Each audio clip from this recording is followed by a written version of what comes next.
Hey, what's going on, people? It's your boy Levon. We about to do another crafting conversations real quick. You know how we do. Like I mentioned before, I want to be able to start doing more of these videos, and I have my schedule clear up. So now we got some time to do some things. Before we get into the more serious topics, maybe we can open up with just a little side topic, something to kind of get us warmed up that's not too serious. I also had someone ask me personally about this, so I figure, maybe I'll give my piece on it. By no means is it definitive. It's just my personal opinion. However, yes, I have seen the Cardi B WAP video featuring Megan Thee Stallion. Um, yeah, on Twitter and on different social medias, it had a lot of people up in arms, from support to dismay. Of course, from the supportive end, you get a lot of people that talk about, you got to let women walk in their power, and it's nothing wrong with being sexually free. Don't tell a woman how to be a woman, that kind of thing. All valid points. Well, I wouldn't say all of them, but I mean, there's valid points there.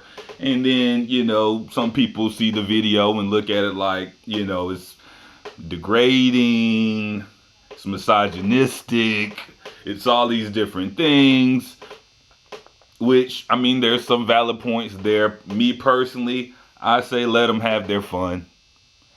Hip hop, and I'm old enough to kind of see hip hop mature over the years. And the fact of the matter is, hip hop, you know, there's a certain room in the hip hop house that is explicit. I would say it's one of the bigger rooms in the hip hop house. Is the explicit, the expression of, a person's feelings. And so when I hear it, yeah, sexually charged lyrics in the video, hey, I mean, it is what it is. Kind of like a little bit of soft porn. Now, I wouldn't say it's that. I'm being silly, but I mean, it's very sexual in nature as well. And I mean, hey, I'm a straight man, so you already know I'm not going to complain about it. However, it's not something like a video where I would, watch it over and over again. I mean, like I said, I've seen that before. It's not necessarily new, women were, rapping explicitly about sex and, things like that. That's not new to me. It may be new to other people, but it's not new to me. I'm not offended. Then again, I don't have daughters. So, maybe if I did have daughters, it would maybe hit me a little different. You don't want your daughters maybe to grow up to take that kind of path in life. However, I mean, I don't, depending on the person, you got to work with what you work with. I mean, if you got good rap skills plus a banging body, maybe you should put that together. And it's been my experience that normally women who are proud of their body, they show it off. Like, the only women that I know of that have a nice body that don't show it off are lesbians. I mean, I don't mean that in a, hopefully no one takes offense to that, but it is true. I've known plenty of lesbians that had really nice bodies, but covered up with big ass clothes and stuff like that. And I'm not judging. I'm just stating what I've experienced. But outside of that, like I said, most women I know that have a tight body, they show it off. Even ones who don't have a tight body like to show it off. So, I mean, I'm looking at the video, I'm listening to the words. I say let the young ladies have their fun. I mean, you're only young once. I mean, they're at the top of their game. I mean, I can't and I won't be mad at that. So, that's my opinion on the WAP video. That's my opinion on all of that. And I guess since we kind of warmed everybody up, now we can kind of talk about what you came here for. So it's probably been about 48 hours now, and the news has come in that Joe Biden has picked Kamala Harris to be his vice president. Now, to some people, that's not a shock. I mean, if you kind of follow politics, we were kind of going down that road. Now, I actually thought he would pick someone else, but him picking her, it also makes sense from a political strategy level. Um, and with the pick, of course, it's very polarizing. Some people were excited, some people not as much. Um, I'm pretty sure that comes with any kind of decision of that kind of magnitude. However, like I said, I don't actually agree that she's a great pick for, I guess, what Joe Biden is trying to do. But this kind of narrative that somehow Kamala Harris becoming vice president is a win for black Americans, as in ADOS, descendants of slavery, I don't see how her getting that nomination translate into success for us. Um, and that's kind of one of the things I wanted to talk about because as I don't, I haven't been shy about this. I'm not excited about Trump or Biden. I'm following along with the ADOS strategy of voting Democratic down ballot, which is basically um, we're not going to vote for president. We're going to leave that blank. Some people are going to write in ADOS. You can write in whatever. I was thinking I may just vote for the Green Party candidate. They do support reparations. They got a lot of other wild kind of policies. But, personally, I would just like to have a third option as far as a political party. The two-party system it has us where we currently are now. So I think, if we had more parties, maybe we can get a lot more accomplished. When you watch sports, each sport, they have more than two teams. Why? You would get bored watching the same two teams duke it out year after year. Okay? So that's why I think personally variety is key. However, Democratic down ballot, like I said, gonna vote Democrat all the way down in your local elections, your Senate, your Congress, and you also want to vote because you have certain things on your individual area, on the ballot in your individual area that may affect you personally. So not showing up to vote could kind of hurt you in the long run. So like I said, the ADOS strategy of down ballot is what I'm going to do. Not myself, but pretty much every other person that's ADOS. I recommend it to anyone who's watching this video. Leave that. Unless think Joe Biden is a great candidate. Of course, vote for him. But as someone who follows politics, I can tell you, he hasn't necessarily been an ally to us. And like most people, we fell for the Obama delusion. I'll admit when Obama was running for president, I wasn't as politically active as I am now.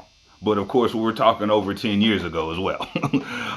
So when he chose Joe Biden as his running mate, I just assumed that, he was cool people because the black guy chose him and he seemed pretty smart. And I was like, well, maybe, that's his guy. Little did I know, like once you start doing a fact check on the guy, this guy he's responsible for all kind of anti-black legislation. Like he's racist in the literal sense. A person that uses his race or his privilege of being on the top race to basically decimate lower races.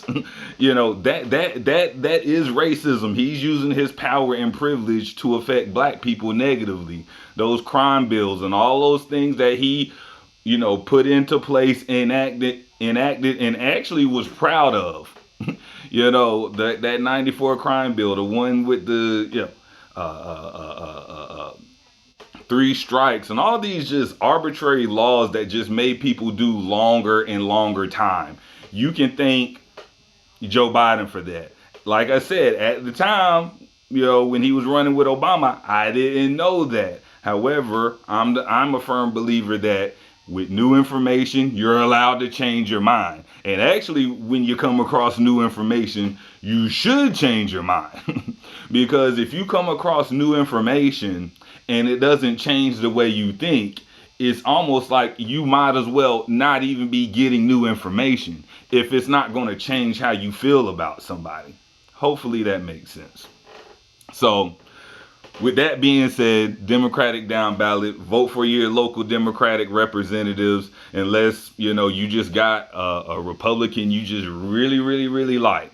And I know what you're thinking. So why not just vote for the Democratic president? Well, we have to send a message to the Democratic Party.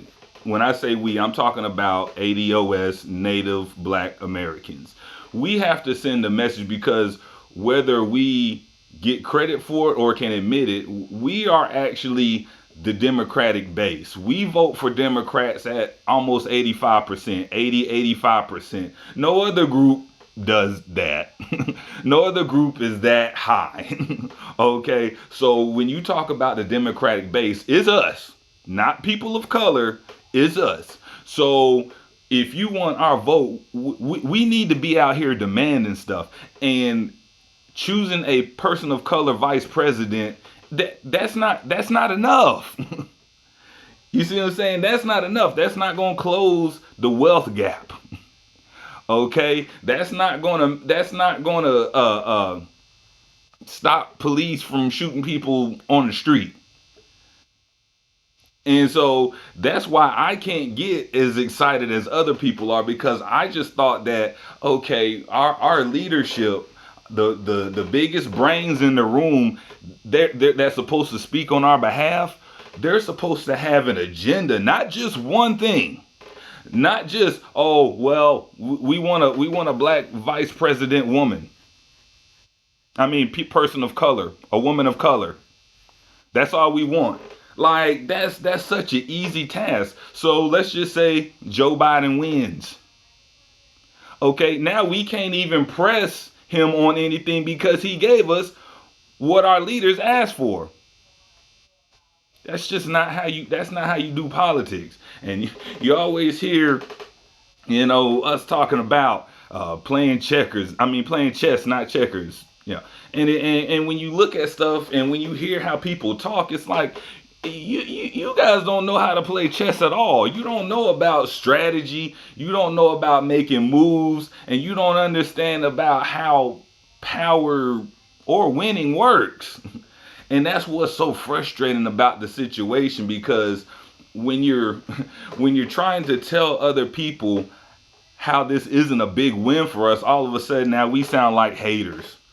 Or sometimes I've even had people call me misogynistic and all of this. Anytime you critique a woman, all of a sudden now you're critiquing all women. We ran into this last time with Hillary Clinton. You couldn't talk about her history as a legislator. You couldn't talk about that. You couldn't talk about some of the stuff she said in the past, the racist stuff she said in the past. You couldn't talk about anything negative about her or risk being called names. That's not how we do this, people. You know what I'm saying? That's not how when you're bringing up legitimate critiques of a person's record, you don't get to just call a person names if they're telling you the truth. It's not slander if it's true. Yeah, it's not slander. So, when we say, look, okay, you want to have Kamala Harris as the vice president pick. Okay. But here's what we're not going to do. We're not going to sit here and act like first of all, she's not African American. Okay. Let's clear that up. Now, I'm not saying she should be ashamed of who she is, but I'm tired of people of color draping themselves in being black only when it suits them. Okay? We're not going to do that anymore. So we're going to clear that up. She's not African American. So she's going to be, if Biden wins, she'll be the first female Indian American vice president, which, okay, that's an accomplishment too. But we got to clear the record up. And that's the thing about ADOS that people hate, is that, we're the ones that make things like crystal clear. Like, okay, she's a woman of color, fine, but she is not black, and we will not accept her as such. And some people think that's wrong. However, it depends on how you view it, because Beyonce just released that Black is King video, and the Africans have been up in arms about it, because according to them, not all of them, okay, not all of them, however, they were loud enough to evoke a response from Beyonce's mom, because they was basically telling her she was being a culture vulture, cultural appropriation. She's using the African aesthetic to benefit herself. And I mean, based off of what I heard, I mean, there's some truth to that. It's no different than how we felt when one of our heroes, Harriet Tubman, got played by Cynthia Erivo, a black British woman. It's like, how come she gets to play one of our heroes? And she didn't do a great job. I don't care what nobody says. And I mean, she's talented. She can act. She can definitely sing. Cool. But the fact is, we should get to tell our own stories. And by we, I mean ADOS, American Descendants of Slaves, Native Blacks, whatever you want to call. Because I know some people feel a certain way when you refer to yourself as a descendant of slaves, because of course a lot of us don't like to acknowledge that we come from slaves, but the fact is we do. And I done told you in previous videos, there's nothing to be ashamed about. A lot of American culture comes from black people, black slaves. A lot of our food, a lot of our music, a lot of our entertainment is derivative of black entertainment. So, it's nothing to be ashamed of. But I digress. Yeah, like I said, she's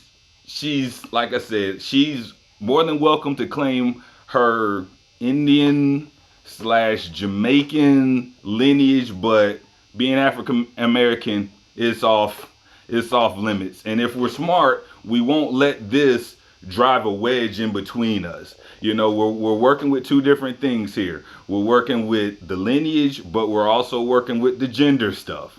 Like I said, just because I'm a man, that doesn't mean I don't get to critique her policies, especially when I know how they've actually affected black people as a whole, but I know how it's affected black women and black men, like, independent of each other. Like when she has her truancy laws, we all know that, okay, and let me explain, because I know that some people that watch this, I may use terms and I don't want to assume that everybody knows, but basically her truancy laws are basically when your kids skip school or don't make it to school and the parents get punished, okay? And anyone who's really in the field of education knows that those truancy laws, they affect black women the most. They do. And she championed those truancy laws and really made a big deal out of it. And I don't think you get to run away from that just because it's been some time. That's a part of your record. Here's a woman who on an interview with the Griot, she says she's not going to do anything specifically for black people. Not at all.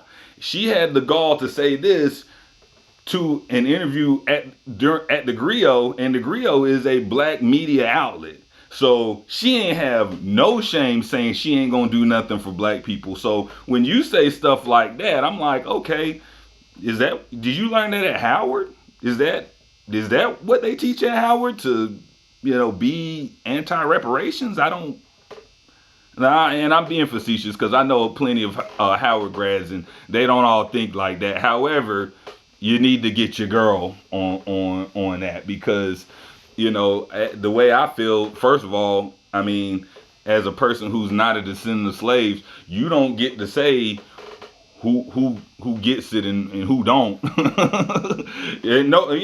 Like that's not a conversation you can have. But the fact is here's a woman who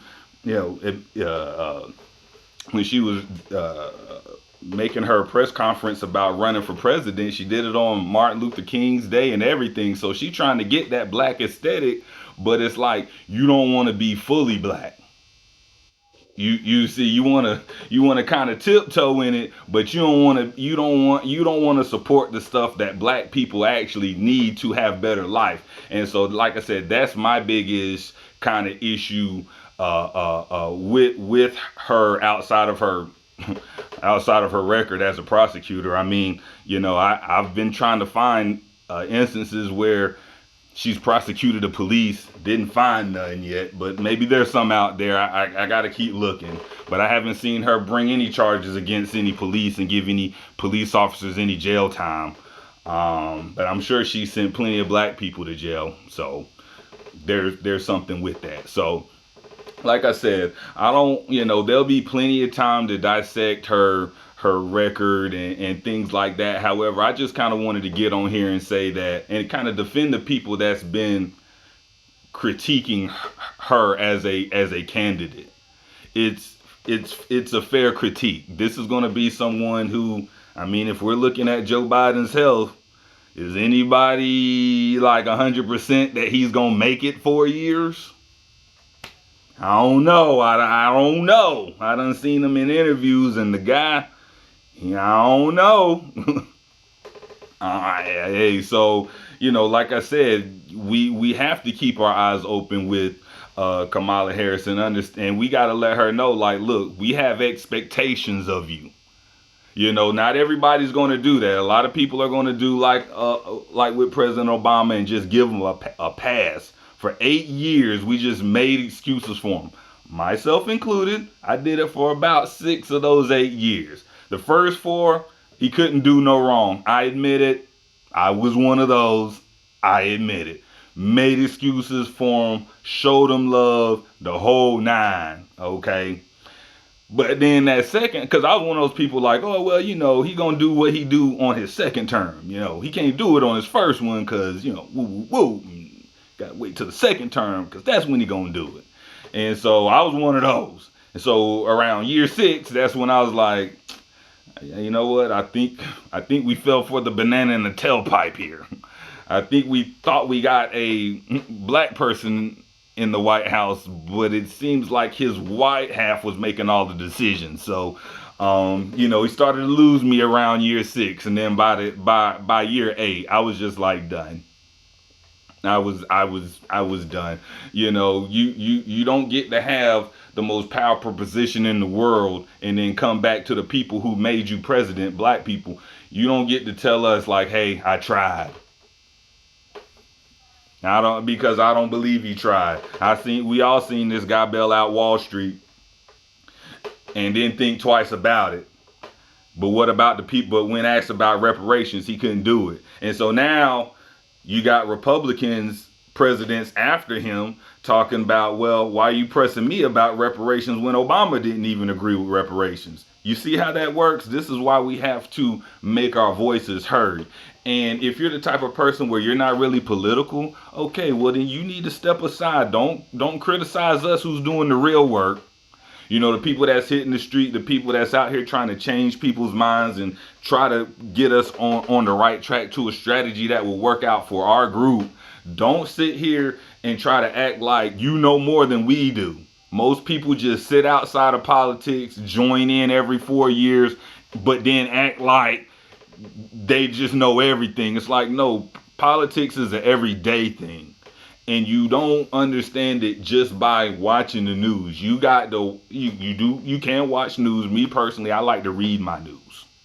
It takes a lot of the emotional stuff out of it when you can read it. So I like to read my news. I also like to, and I tell people all the time, you need to get your Twitter account because that's where news breaks at. If you watching news on TV, chances are you're late.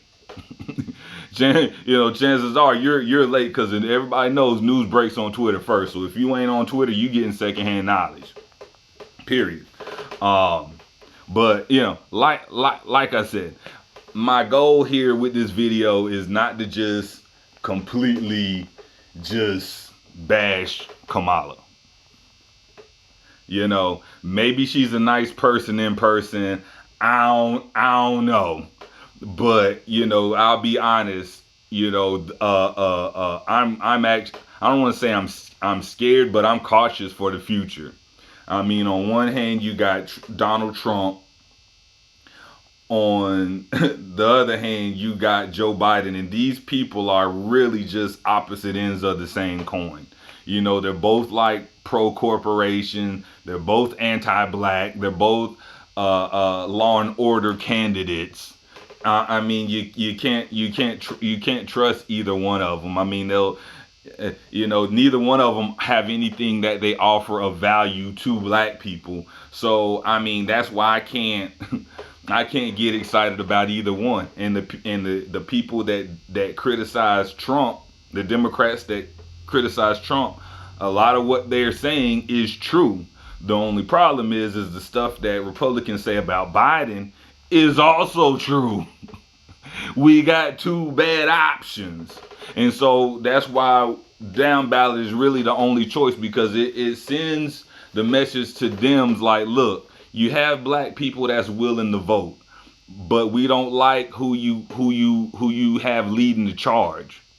And that's it. I think that sets us up good for 2024, because now Democrats will have to like seriously look at reparations, because them rejecting reparations will have cost them it would have cost them two elections.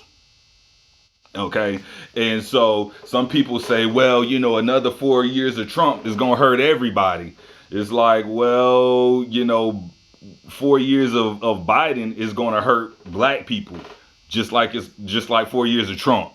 We've already established this, that when it comes to Democrats, they agree with Republicans when it comes to black people. So, we need to get somebody in office who's not going to return us to normal. We don't want to go back to the Obama years. Let's not forget Ferguson. I was looking at Facebook earlier. I was seeing all my Ferguson posts from 6 years ago. Before Trump. Let's not forget Ferguson. It was a situation that created Black Lives Matter, and we had to create Black Lives Matter because at that time no one was considering all these black people that were dying from the hands of police officers, and in Trayvon's case, just a regular ass person. So we had to create Black Lives Matter, which was on President Obama's watch. If I was president, I would actually feel bad if black people were crying out where they create a whole organization because I'm not protecting them. Like, I would feel a certain way. But then again, that's me. So, once again, I'm able to keep this video somewhat short. We're under 30 minutes here. So, like I said, not going to take up too much more of your time. I just wanted to have a quick conversation because that Kamala Harris news just broke. I knew a bunch of people was kind of wanting my opinion on it. And as usual, my opinions are not definitive. They are my opinions. But I will say this. I do read a lot. I am fairly knowledgeable on the subject. So, I would probably listen to me over, say, a rapper or, a comedian who may be good at their particular job. But, when you step into the arena of politics, you must understand that if you don't read every day, if you don't research what you're talking about, you just talking. We don't need people that's just going to be talking. So once again, that's why I'm doing these videos, so that we can have at least another voice that's kind of, keeping things, legit, sane, in the lines, that kind of thing. So I hope you enjoyed the video. I look forward to doing more videos. Once again, this is Crafting Conversations, the political version. Oh, last thing, I forgot I had these on. These are my headphones. You like those? Those are pretty cool. It matches my Kobe shirt. I got this Legends Live Forever. I got this from my trip to Cali. I did a little vacationing during the pandemic. This is my shirt. So anyway, people noticed from my last video I didn't show anything that I was working on. But if you actually look on the video, you can see these headphones kind of at the bottom because I was working on them. But I was able to get them finished, and they're pretty cool. And yes, they do work. I listen to my music all the time when I'm jamming. So at any rate, I hope you all enjoy the rest of your day. I'm about to go do what I do, which is read. And I'll holler at you later.